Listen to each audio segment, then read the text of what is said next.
नमस्कार, KTV news में आपका स्वागत है। मैं हूं स्तुति और आइए एक नजर डालते हैं शहर की प्रमुख सुर्खियों पर। एसटीएफ और रोहनिया थाने की पुलिस ने 2.5 करोड़ के अवैध चरस के साथ एक तस्कर को किया गिरफ्तार।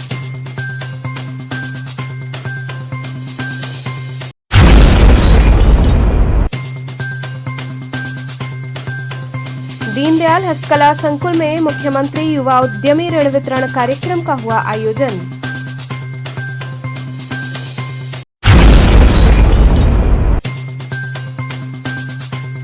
डीएवी पीजी कॉलेज के 3 दिवसीय युवा महोत्सव का हुआ समापन।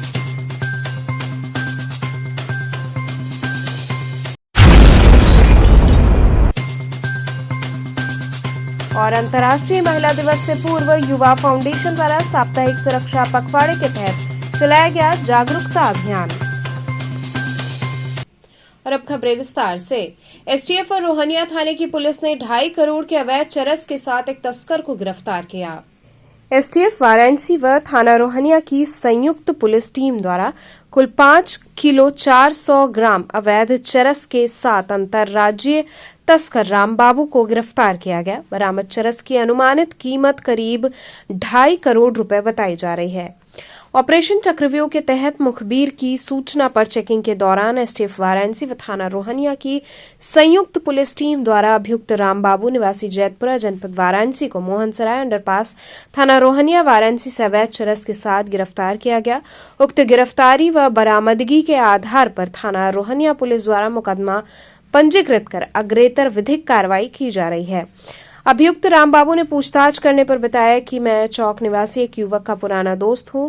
इनका दूसरा भाई मुझे 20,000 रुपए का लालच देकर अपने साथ 22 फरवरी को वाराणसी बनारस स्टेशन से रात्रि 10 बजे ट्रेन द्वारा दिल्ली ले गया और दिल्ली से हम तीनों मनाली हिमाचल प्रदेश गए और वहां होटल में रुके और उधर से 27 फरवरी को दोनों भाई मुझे मनाली से बस पर बिठा दिए। फिर दिल्ली से बस द्वारा यहां आकर उतरा ही था कि मुझे पकड़ लिया गया। बता दें कि 28 जनवरी को थाना कोतवाली देहात जनपद सुल्तानपुर में उपरोक्त गैंग के 2 सक्रिय सदस्य को चरस के साथ पकड़ा जा चुका है। 5 किलो 400 ग्राम अवैध चरस पकड़ा गया। क्या कुछ मामला है सर? ये 5 किलो 400 ग्राम चरस जो है बरामद हुई है व्यक्ति से, जिसका नाम रामबाबू है, जो थाना जैतपुरा का रहने वाला है। पेशे से ये एक बार्बर है और अपने पेशे की आड़ में ही जो है ये चरस का काम करता है। इसके साथ के गिरोह के और भी सदस्य हैं। इसका कहना है कि उन्होंने इसे चरस लाने के लिए हिमाचल के मनाली क्षेत्र से 20,000 रुपये का इनसे इसको ऑफ़र किया गया था। ये चरस लेके आ रहा था बस से और सराय मोहना अंडरपास में ये ऑटो टोटो का वेट कर रहा था और उसी टाइम इसको पुलिस की तरफ पकड़ा गया है। कुछ टाइम पहले इसके जो बाकी गिरोह के जो लोग हैं उनके द्वारा सुल्तानपुर में थाना कोतवाली देहात में एक मुकदमा लिखा गया था। बाकी इनके गिरोह के बाकी जब सदस्य पकड़े जाएंगे तो और इसमें पता चल पाएगा। सर ये ला कहाँ से रहते हैं और ले जा कहाँ? जैसा आपको मैंने बताया कि हिमाचल के मनाली के क्षेत्र से ये चरस लेके आ रहा था और यहाँ पे इसका कहना है कई जगह सप्लाई करता था, ना कि सिर्फ बनारस में और भी अन्य प्रदेशों में सप्लाई करता है। लगभग कीमत का होगा? ये करोड़ों के अंदर है। 5 किलो 400 ग्राम है। इससे पहले सुल्तानपुर में पकड़ा गया था, वो भी 5 किलो 600 ग्राम के आसपास चरस मिली थी। सर रामबाबू ने बताया कि चौक के जो 2 व्यक्तियों से इस स्टेज पे मैं आपसे नहीं कह पाऊँगा, ये पार्ट इन्वेस्टिगेशन का है। बाकी अभी तक जो पूछताछ में पता चला है, इनका यही कहना है कि जो 2 व्यक्ति थे उनमें से एक व्यक्ति इनके पास में जब इनका सलून था वहाँ बाल कटाने आया करता था और वहीं से इनकी जान पहचान थी। इसके अलावा कितना सच है ये बाकी जब इनके गिरोह के सदस्य पकड़े जाएंगे उनसे पूछताछ होगी तब जाके इसकी पुष्टि होगी। तो इसके द्वारा ये पहला अपराध है या इससे पहले भी कर चुका है? अभी तक हमारे पास जो इनसे पूछताछ हुई है, जो बाकी रिकॉर्ड्स हैं उनके हिसाब से इनका ये पहला ही अपराध था। इसके अलावा इनका PCR लिया जाएगा और बाकी गहनता से पूछताछ करने पता चल पाएगा। दीनदयाल हस्तकला संकुल में मुख्यमंत्री युवा उद्यमी ऋण वितरण कार्यक्रम का आयोजन किया गया। प्रदेश के सूक्ष्म लघु एवं मध्यम उद्योग मंत्री राकेश सचान ने वाराणसी के दीनदयाल हस्तकला संकुल में मुख्यमंत्री युवा उद्यमी ऋण वितरण कार्यक्रम में नौजवान युवाओं को अपना खुद का व्यवसाय शुरू करने के लिए ऋण वितरित किया। इस अवसर पर उपस्थित लोगों को संबोधित करते हुए उन्होंने कहा कि प्रदेश सरकार नौजवानों के साथ खड़ी है। हम उनके व्यवसाय को बढ़ाने के लिए ब्याज मुक्त 5 लाख तक का ऋण उपलब्ध करवा रहे हैं, जिससे कि वो आत्मनिर्भर भारत की दिशा में मजबूती से अपना कदम बढ़ा सकें। प्रधानमंत्री नरेंद्र मोदी और मुख्यमंत्री योगी आदित्यनाथ की प्रेरणा से भारत को 2047 तक विकसित राष्ट्र बनाना है। इस विकसित राष्ट्र को बिना उद्यम के पूरा नहीं किया जा सकता और इस उद्यम को शुरू करने के लिए नौजवानों को प्रदेश सरकार हर तरीके से प्रोत्साहित कर रही है। यही कारण है कि आज यहां पर नौजवानों को ऋण वितरण किया गया है और महिलाओं को भी स्वरोजगार के लिए टूल किट उपलब्ध कराए गए हैं। इतना ही नहीं, युवाओं को रोजगार के बारे में जानकारी देने के लिए, मशीनों के बारे में जानकारी देने के लिए यहां पर स्टॉल भी लगाए गए हैं, जिसका वो बखूबी अवलोकन कर रहे हैं। कार्यक्रम में प्रदेश सरकार के स्टाम्प एवं पंजीयन राज्य मंत्री रविंद्र जायसवाल, आयुष राज्य मंत्री दयाशंकर मिश्र के साथ वाराणसी जनपद के जन प्रतिनिधि भी उपस्थित रहे। कार्यक्रम का आयोजन उद्योग विभाग द्वारा किया गया था। इस कार्यक्रम में ऋण प्राप्त करने वाले लाभार्थियों का कहना था कि वो काफी खुश हैं और जिस प्रकार सरकार उनकी मदद कर रही है उससे वो अपना व्यवसाय बढ़ा सकते हैं। देखिए, आज बनारस और आजमगढ़ मंडल के हमारे युवा उद्यमी जो विकास अभियान की योजना है उसमें के तहत बृहत ऋण वितरण शिविर का कार्यक्रम था, जिसमें लगभग 2100 लोगों को आज ऋण वितरण किया गया है, इन दोनों मंडलों के नौजवानों को, और 10,000 का लक्ष्य हमारे वाराणसी और आजमगढ़ मंडल का है, जो अभी 25-30 दिन में ऋण स्वीकृत करके उनको वितरित किया जाएगा। मुख्यमंत्री युवा उद्यमी विकास अभियान एक बहुत ही अच्छी योजना है, जो हमारे प्रदेश के युवा हैं उनको आत्मनिर्भर बनाने के लिए, उनको उद्यमी बनाने के लिए हम लोग 5 लाख का ऋण बिना ब्याज के दे रहे हैं। और अब जो उनकी मार्जिन मनी है उस पर भी 10% सरकार सीधे बैंक को दे रही, ब्याज भी सरकार बैंक को दे रही है। ब्याज के साथ साथ ऋण की गारंटी भी, वापसी की भी, बैंक की गारंटी भी सरकार ले रही है। और इससे हमारे जितने युवा हैं उनको आगे आना चाहिए और अपने अपने हुनर के, अपने अपनी इच्छा के अनुरूप अपने रोजगार को आगे बढ़ाकर अपने को आत्मनिर्भर बनाएं और लोगों को रोजगार से जोड़ें। यही आपके माध्यम से आह्वान करता हूं। डीएवी पीजी कॉलेज के 3 दिवसीय युवा महोत्सव का समापन हुआ। युवा महोत्सव उड़ान 2025 डीएवी पीजी कॉलेज में चल रहे 3 दिवसीय आयोजन का समापन शनिवार को किया गया। कार्यक्रम के मुख्य अतिथि प्रख्यात सतार वादक देवव्रत मिश्र रहे। उन्होंने दीप प्रज्वलन एवं मां सरस्वती की प्रतिमा पर माल्यार्पण कर आज के कार्यक्रम की शुरुआत की। इस दौरान मुख्य अतिथि का कॉलेज परिवार द्वारा अंगवस्त्रम एवं स्मृति चिन्ह प्रदान करते हुए सम्मान किया गया। छात्र छात्राओं ने स्वागत गीत प्रस्तुत किया। प्रख्यात सितार वादक पंडित देवव्रत मिश्र के सितार वादक की प्रस्तुति से पूरा विद्यालय झूम उठा। तालियों की गड़गड़ाहट से विद्यालय परिसर गूंजता रहा।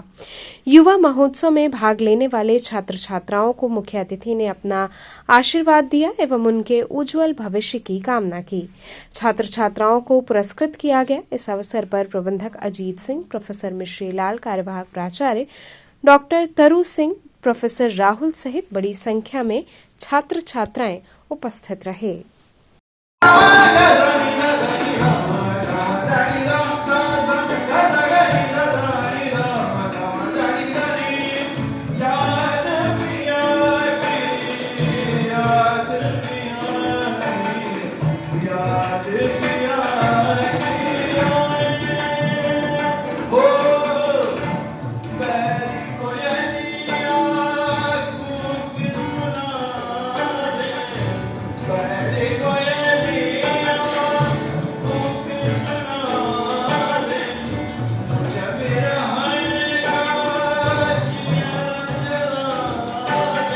युवा महोत्सव के समापन सत्र को क्या कहना चाहेंगे?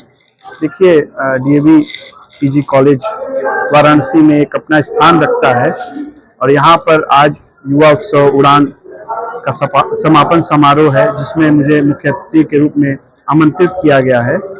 और मुझे ये देखकर बहुत ही प्रसन्नता हो रही है कि जो गुरु और शिष्य के जो रिलेशंस होते हैं, जो उनके भाव होते हैं, वो ये इस विद्यालय में मुझे देख के महसूस हो रहा है कि यहाँ पे गुरु शिष्य परंपरा को भी बड़ी अच्छी तरह से निर्वाह किया जा रहा है और भारतीय परंपरा का और संस्कृति का यहाँ पे बहुत ही अच्छे तरीके से प्रभाव है। और मैं इस विद्यालय के उज्जवल भविष्य की कामना करता हूँ और ये दिन प्रतिदिन ये विद्यालय आगे बढ़ता रहे और नेक में भी इनका 2 बार A+ से सम्मानित किया गया है। तो मैं चाहता हूँ कि ये विद्यालय इसी तरह आगे बढ़ता रहे। अंतर्राष्ट्रीय महिला दिवस से पूर्व युवा फाउंडेशन द्वारा साप्ताहिक सुरक्षा पखवाड़े के तहत जागरूकता अभियान चलाया गया। अंतर्राष्ट्रीय महिला दिवस से पूर्व युवा फाउंडेशन द्वारा साप्ताहिक सुरक्षा पखवाड़े के पहले दिन कोतवाली मैदान पर एसीपी प्रज्ञा पाठक के नेतृत्व में कार्यक्रम चलाया गया। सीमा चौधरी ने बताया कि ये अपील की जाए कि महिलाओं की सुरक्षा हमारा प्रथम दायित्व है, क्योंकि हर घर में एक बेटी है और आज समाज में बेटियां सुरक्षित नहीं हैं और तब तक सुरक्षित नहीं होंगी जब तक एक कड़ी नहीं बनेगी, जब तक हाथ से हाथ नहीं जुड़ेंगे और एकजुट होकर महिला सुरक्षा की आवाज नहीं उठाएंगे। इसमें सिर्फ पुरुषों की ही नहीं, महिलाओं की भी भागीदारी बनती है।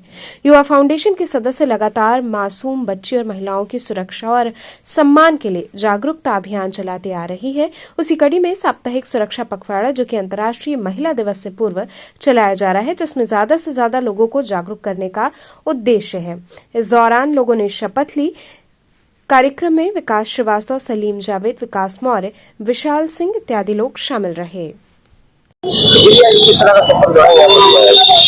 8 मार्च को अंतर्राष्ट्रीय महिला दिवस है और उसी के संबंध में आज 1 मार्च से हम अंतर्राष्ट्रीय महिला सुरक्षा पखवाड़ा शुरू कर रहे हैं। इसी के संबंध में लोगों को हम जागरूक कर रहे हैं। सभी के बीच जाकर स्कूल में, कॉलेजों में, जो मार्केट एरियाज हैं, सभी में जाकर के लोगों से बात करके हम महिला सुरक्षा के संबंध में जागरूकता फैला रहे हैं। महिलाओं की सुरक्षा अत्यंत महत्वपूर्ण विषय है। महिलाएं हमारी आबादी का आधा प्रतिशत है और उनकी सुरक्षा बहुत इम्पोर्टेंट है, इसलिए क्योंकि अगर वो सुरक्षित महसूस करेंगी तभी वो देश के विकास में अपना पूर्ण योगदान दे सकेंगी। किस तरह का शपथ ग्रहण हुआ है? जैसा कि मैम ने बताया, 8 मार्च को अंतर्राष्ट्रीय महिला दिवस है, तो हम सिर्फ 8 मार्च को ही क्यों मनाएं, हम लगातार महिला सुरक्षा को लेकर जागरूकता अभियान चला रहे हैं। उसी संदर्भ में हम लोगों ने वाराणसी में सुरक्षा साप्ताहिक पखवाड़ा मना रहे हैं, जिसमें कि आज हमारा पहला दिन था और एसीपी प्रज्ञा पाठक मैम ने लोगों को यहाँ पे संकल्प दिलाया, लोगों को जागरूक किया।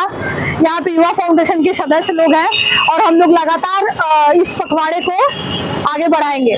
देखा जाए लगातार आप लोग के द्वारा अभियान चलता है, इसमें आप लोगों को क्या कहेंगे? देखिए, हम लोगों का प्रयास रहता है कि हम ज्यादा से ज्यादा लोगों को जागरूक करें। मेरी पूरी टीम लगातार लगी रहती है और आपने भी देखा है कि लगातार वाराणसी में भी और अन्य जगहों पे भी महिलाओं की सुरक्षा जो है बहुत ही ज्यादा दयनीय स्थिति उनकी बन गई है, घटनाएं सामने आ रही हैं।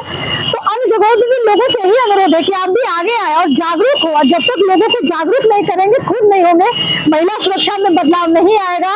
और क्या कर रहे हैं लोग, इससे फर्क नहीं पड़ता है, आप क्या कर रहे हैं इससे फर्क पड़ता है। तो अपनी छोटी छोटी मासूम बच्चियों के लिए आप आगे आए और लोगों को जागरूक करें।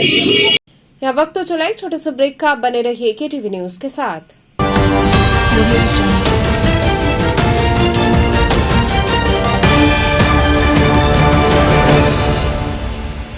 खबरों से जुड़े रहने के लिए हमारे चैनल केटीवी वाराणसी को सब्सक्राइब करें और लेटेस्ट अपडेट्स के लिए बेल आइकन को प्रेस करें।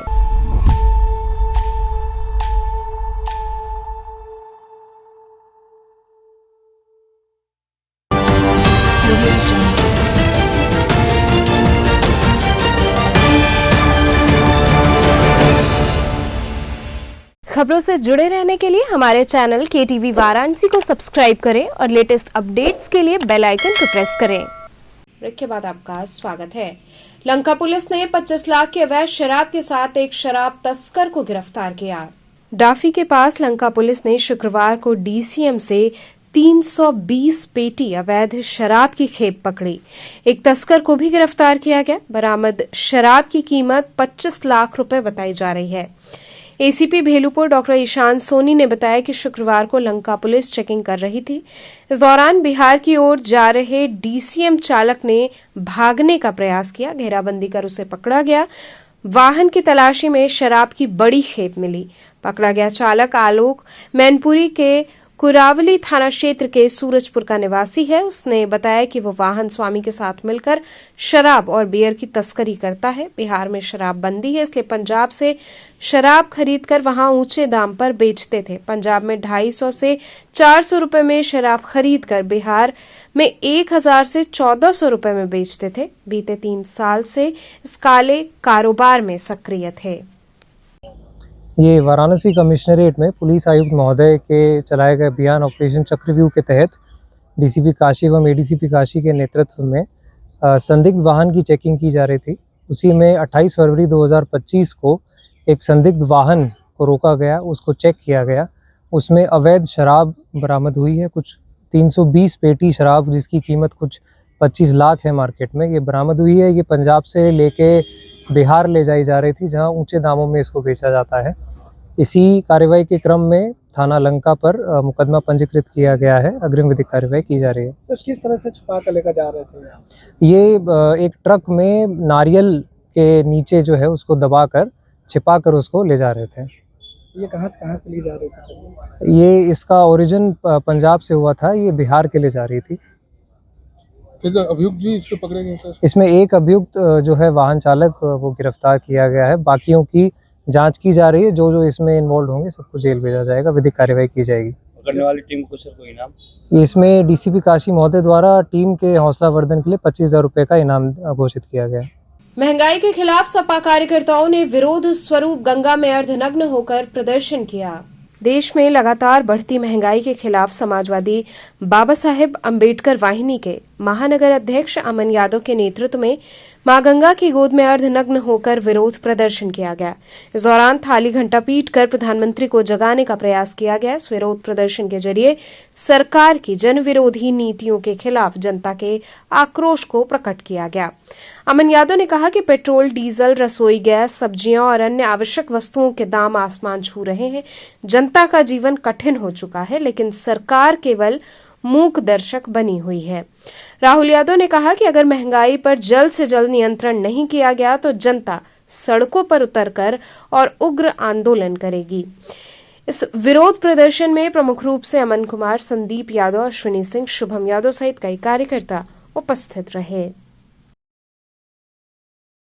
क्या कुछ लेकर आप जो है महंगाई को लेकर आप आज प्रदर्शन कर रहे हैं? आज हम लोग 2014 से जो देश के प्रधानमंत्री नरेंद्र मोदी हिंदुस्तान की भोली भाली जनता को बहुत ही महंगाई की बार, अब की बार मोदी सरकार, बहुत हुआ नौजवानों पे अत्याचार, अब की बार मोदी सरकार लुभावना भाषण, लुभावना प्रचार प्रसार के माध्यम से देश के सत्ता पे जब से काबिज हुए हैं। पहले बोला करते थे कि देश के प्रधानमंत्री मनमोहन सिंह जी से महंगाई का म नहीं बोला जाता है, अब तो नरेंद्र मोदी जी से आधा म भी नहीं बोला जाता है। आज देखिए पेट्रोल, डीजल, चावल, दाल, रसोई का हर एक चीज महंगा, बच्चों का पढ़ाई लिखाई हर एक चीज महंगाई आसमान छूती जा रही है। पहले यही स्मृति ईरानी थी भारतीय जनता पार्टी की कि प्याज महंगा हो तो लेके सिलेंडर रोडवा में बैठ जाए, जो है कि पहले इन सबको महंगाई डायन लगती थी। अब ये मोदी सरकार के मंत्रिमंडल को और मोदी सरकार को ये महंगाई जो है कि अब भौजाई बन गई है। यह स्थिति है, इतना तमाम महंगाई आसमान छूती जा रही है, लेकिन यह गूंगी बहरी सरकार महंगाई का आधा मुँह भी बोलने को तैयार नहीं है। इसलिए आज हम लोग उसी नरेंद्र मोदी के भाषा में थरिया घंटा लोटा बजा के जो माँ गंगा का पुत्र अपने आप को खुद को संबोधित करके कहते हैं, उन्हीं माँ गंगा की गोद में आज हम समाजवादी पार्टी के नौजवान आज हम लोगों ने थरिया लोटा घंटा बजा के देश के प्रधानमंत्री नरेंद्र मोदी को जगाने का कार्य आज हम लोग कर रहे हैं। महंगाई का विरोध आज हम लोग दर्ज कराने के लिए, उनको जगाने के लिए कि संसदीय क्षेत्र में देखिए मोदी जी, आप यहीं पे माँ गंगा का सौगंध खा के कसम मुझे इस मिट्टी की मैं देश नहीं बिकने दूंगा कौन कौन सा नारा देके सौगंध खा के आज जो बनारस की जनता को ठगने का कार्य किया है, वही बनारस की जनता आज माँ गंगा की गोद में खड़ी होकर थरिया लोटा घंटा बजाकर उनको जगाने का कार्य कर रही है। कहाँ पे आज आपने ये कार्यक्रम कर रहे हैं? ये जो है कि सामने घाट महामृत्युंजय मंदिर, महामृत्युंजय घाट, हनुमान घाट पे आज हम लोग नौजवान साथियों के संग आज हम लोग महंगाई को लेकर विरोध दर्ज कराया। आगे क्या कार्रवाई होगी आप लोगों की तरफ से अगर ये अब सरकार आगे देखिए, इस सरकार से तो कोई उम्मीदें नहीं है, इस सरकार से कोई उम्मीदें नहीं है। आज हम लोग विरोध दर्ज करा के मीडिया के माध्यम से हिंदुस्तान की जनता को, प्रदेश की जनता को हम लोग को बतलाने का कार्य, जगाने का कार्य हम नौजवान कर रहे हैं कि वही भारतीय जनता पार्टी की सरकार है जो लुभावनी लच्छेदार भाषणों से बहुत ही महंगाई की मार अब की बार मोदी सरकार कह के उलूल जुलूल भाषण दे के मूर्ख बनाने का कार्य किया। आज हम लोग जगाने का कार्य कर रहे हैं। आने वाले 2027 के चुनाव में यही जो है कि आम जनता जो खाए बिना मर रही है, आज के जनता क्या करती है, आज वो स्थिति आगे आएगी। सुबह हम उठे, अपना आधार कार्ड का केवाईसी, राशन कार्ड का केवाईसी, फलवा कागज, ढकनवा कागज सही करवाने के लिए ऑफिसों में दौड़ते रहे, महीना भर काम करें, नौकरी रोजगार सब बंद है। उस पैसे से हम लोग अच्छे से दाल रोटी जो चलता था पहले वो नहीं खरीद के खा सकते हैं। बच्चों का पढ़ाई लिखाई तो दूर की सब बात है। आज यह स्थिति आ गया है कि आज जो है कि हिंदुस्तान के नौजवान, हिंदुस्तान बहुत भी पीछे चला गया है। एकदम पनीर तो छोड़िए, खाने पीने के लिए दाल रोटी खाना महंग हो गया है। बच्चों का पढ़ाई लिखाई का बातें छोड़िए, घर के जितने सदस्य हैं वो सभी लोग कमाने पे ध्यान देंगे, कमाएंगे, खाएंगे, फिर साल भर में एक बीमारी आएगा, डेंगू, चिकनगुनिया, फलनवा ढेकनवा, पूरे घर परिवार में 50-60 लाख रुपया साल में लग जाएगा, दवाई में खर्च, सब उसी में बर्बाद। हिंदुस्तान की जनता आज कर्ज में डूबी है, महंगाई के बोझ तले दबी है। ये इसीलिए हम लोग आज जागरूक कर रहे हैं जनता को कि आने वाले समय में इस सरकार को उखाड़ फेंके, इस सरकार को बदले, अन्यथा यहाँ पे भूखमरी छाने वाली है। महाकुंभ की भीड़ कम होने के बाद नगरवासियों और व्यापारियों ने राहत की सांस ली। महाकुंभ की भीड़ कम होने के बाद नगरवासियों और व्यापारियों ने राहत की सांस ली है। शहर में एक बार फिर से सामान्य जीवन शुरू हो रहा है और लोग अपने रोजमर्रा के कामों में जुट गए हैं। नगर की मुख्य सड़कों और गंगा घाटों पर अब पहले जैसी भीड़ नहीं है, जिससे लोगों को अपने दैनिक कार्यों में आसानी हो रही है। स्कूल, कॉलेज और व्यापारिक प्रतिष्ठान भी अब सामान्य रूप से काम कर रहे हैं। नगरवासियों और व्यापारियों ने महाकुंभ की भीड़ कम होने पर राहत व्यक्त की है और उम्मीद जताई है कि अब उनके जीवन में सामान्यता आ जाएगी। उन्होंने आने वाले त्योहारों, रमजान, होली आदि के लिए भी खुशी जताई है। पुलिस और प्रशासन ने भी महाकुंभ की भीड़ को नियंत्रित करने के लिए कठिन परिश्रम किया है और अब शहर में सामान्य स्थिति बहाल हो गई है। देखिए, सबसे पहले तो मैं काशी के सांसद, अपने देश के प्रधानमंत्री आदरणीय नरेंद्र मोदी जी और उत्तर प्रदेश के मुख्यमंत्री आदरणीय योगी आदित्यनाथ जी को बहुत बहुत बधाई देता हूं, जो इतना बड़ा महापर्व, महाकुंभ उन्होंने इतने शांति तरीके से, इतने भव्य कुंभ को आयोजन सफल बनाया। इसके लिए वो लोग बधाई के पात्र हैं। दूसरी बात कि जो आज आंकड़ा सरकार द्वारा दिया जा रहा है, लगभग 3 लाख करोड़ रुपया को सरकार को राजस्व मिला है, तो इसमें एक बहुत बड़ी भूमिका, योगदान अपने उत्तर प्रदेश के, वाराणसी के, काशी के व्यापारियों का भी है। और जहां तक बात रही पलट प्रवाह की, तो पलट प्रवाह में व्यापार बहुत अच्छा चला। थोड़ी असुविधा हम लोगों को ही, क्योंकि बनारस लगाया पूर्वांचल का सबसे बड़ा मार्केट माना जाता है और आधा बिहार भी यहाँ से कवर होता है, तो हम लोग थोड़ी दिक्कतों का सामना करना पड़ा। मगर लोग कुछ अफवाहें फैला रहे हैं कि व्यापारियों ने, कुछ होटल वालों ने या कुछ ऐसे लोगों ने कालाबाजारी की, तो इसका मैं विरोध करता हूं। ये कोई ऐसी बात नहीं है, लोग धर्म से जुड़े थे। हाँ, 1-2 अपवाद के रूप में किसी ने कुछ किया हो तो उसका कोई वो गिनती नहीं होती, बल्कि व्यापारियों ने खुले मन से श्रद्धालुओं की सेवा की। जितने श्रद्धालु काशी प्रयागराज में आए, उनके लिए लंगर चलाया, उनको आश्रय स्थल दिया, उनकी सेवा में कोई भाव कमी नहीं रखी। बल्कि जब सरकार से रास्ते बंद होने पे कोई हम लोगों ने नाराजगी भी जाहिर नहीं की। पिछले दिनों बयान भी सरकार की तरफ से आया था कि व्यापारियों ने जो हंसी खुशी इस महापर्व में सहयोग किया, धन्यवाद दिया उन्होंने, तो अच्छा लगा। और जहां तक व्यापार की रही, तो व्यापार अच्छा हुआ हम लोगों का। हम लोगों ने कमाई नहीं किया, मगर व्यापार किया। कमाई सरकार को राजस्व दिया, अच्छी बात है। हाँ, क्या स्थिति है नहीं, भीड़ तो अब देखिए, जब महापर्व समापन की उन्होंने घोषणा कर दी, संपन्न हो गया कार्यक्रम, तो फिर उसके बाद भीड़ का अब मतलब नहीं। अब तो काशी विश्वनाथ क्योंकि हमारे शिवलिंग जो ज्योतिर्लिंग के रूप में पूजनीय है, तो यहाँ पे भीड़ 12 महीना रहती है। तो अब वो कुंभ वाली भीड़ अब खत्म हो चुकी है, अब उससे हम लोग को बहुत राहत है। पेपर भी चल रहा है, सारी चीजें हैं, बच्चों का पेपर चल रहा है, इसमें प्रशासनिक अधिकारियों ने बड़ा सहयोग किया, दिन रात एक कर दिया, मैं उनकी भी बड़ी प्रशंसा करूंगा। होली त्योहार नजदीक है, इस पर व्यापारियों नहीं, देखिए व्यापारियों को राहत, अब हम लोग के लिए काम करने के लिए अब खुल के हम लोग काम कर सकते हैं। एक पहले फाउंडेशन में से कुंभ तक 2 महीने तक हम लोगों ने कुछ भी नहीं किया, बस सिर्फ जो है कुंभ में ही हम लोग लगे थे कि कोई श्रद्धालु यहाँ से भूखा ना जाए। जो काशी में मान्यता है कि अन्नपूर्णा माँ का आशीर्वाद है, जो आए उसको रहने को जगह और खाने को भोजन मिले, इसलिए हम लोगों ने तन मन धन से खूब उनकी सेवा की, सत्कार किया और व्यापार भी किया, मगर कमाई नहीं की। ये मैं खुले रूप से कहना चाहता हूँ। गंगा घाटों पर आरती बंद हो गई थी, तो अब पर्यटकों को कितना राहत मिलेगा? नावें भी समय से चलेंगी, लोग आनंद लेंगे इसका। देखिए बंद करने का कारण था जिस हिसाब से भीड़ हो रही थी, यहाँ अगर 50,000 1 लाख आदमी की संख्या इकट्ठी होती थी, वहां अगर 10 लाख आदमी इकट्ठा हो जाएंगे तो स्वाभाविक रूप से बंद करना पड़े, बहुत से आयोजन बंद करने पड़े। तो उसके लिए तो अपने प्रशासन की अपनी रणनीति थी, सब सफल हुआ। सब मिला जुला के मोटा मोटी यही कहा जाएगा कि होली के जो आगे आ रहा है त्योहार, ये बड़ा अच्छा हम व्यापारियों के लिए जाएगा। हम तो मैं सबको कहूंगा कि जितने अपने देश और प्रदेश के व्यापारी हैं, सबका अच्छा ही बीते।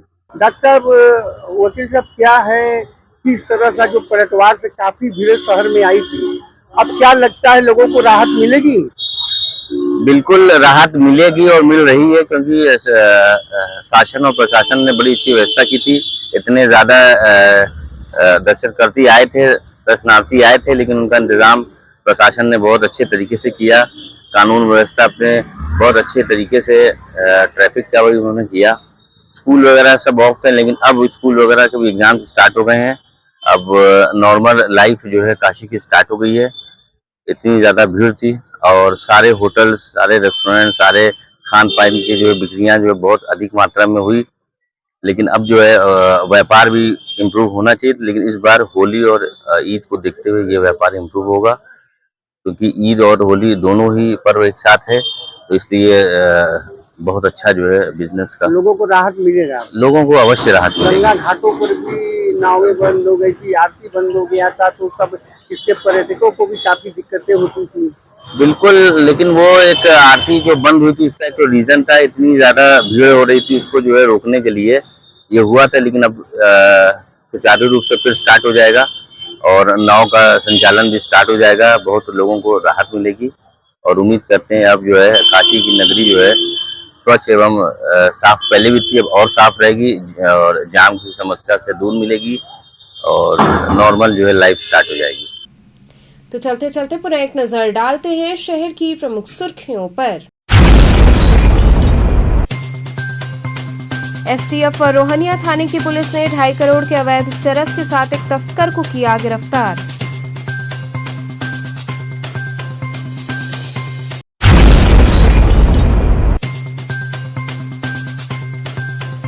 दीनदयाल हस्तकला संकुल में मुख्यमंत्री युवा उद्यमी ऋण वितरण कार्यक्रम का हुआ आयोजन।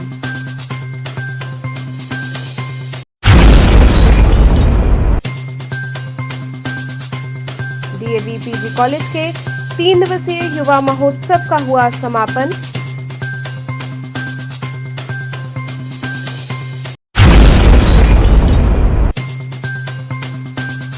और अंतर्राष्ट्रीय महिला दिवस से पूर्व युवा फाउंडेशन द्वारा साप्ताहिक सुरक्षा पखवाड़े के तहत चलाया गया जागरूकता अभियान।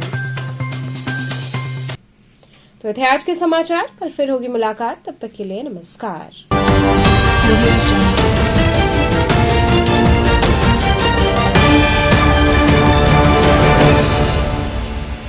खबरों से जुड़े रहने के लिए हमारे चैनल KTV वाराणसी को सब्सक्राइब करें और लेटेस्ट अपडेट्स के लिए बेल आइकन को प्रेस करें।